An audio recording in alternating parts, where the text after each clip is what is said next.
Hi, my name is Dave Kusa, and I own Autotrend Diagnostics in Campbell, California, right near San Jose. And I also have the honor of serving as the chair of the Government Affairs Committee for the Automotive Service Councils of California, or ASCCA. January 28th, this coming Thursday, will be the Bureau of Automotive Repairs Advisory Group meeting, and ASCCA is represented there. I will be at the meeting.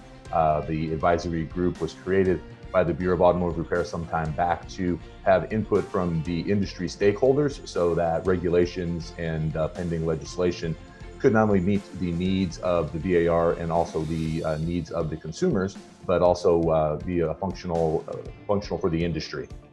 So we'll be there on Thursday, and then this coming Saturday and Sunday, the January 30th and 31st, will be our team weekend. And Saturday we'll kick off with the Government Affairs Committee meeting. It's a live meeting webinar. Everyone's welcome to join and listen in, ask questions as needed. We'll review the advisory group meeting, pending legislation. Jack Maladonoff, our lobbyist in Sacramento, will be updating everybody in our association on what's coming and what we need to do to help out and make sure that we have everything working in our direction.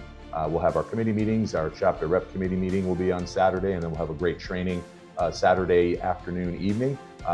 We'll have Rob Morrell from WorldPack, who's going to update us on the state of the industry, and then Hunt Demarest from Parmelis. He's an accounting firm that works very closely with the automotive industry. He's going to let us know what's going on with our PPP, next round of PPP forgiveness, get all that great information to us. Sunday will be our board of director meeting, starting in the morning and going until about lunchtime. So hope you can be there at our team weekend, learn what's going on in the industry, participate, learn about ASCCA and the hard work that the staff and the volunteer leadership of ASCCA take care of. Hope to see you there. Thank you.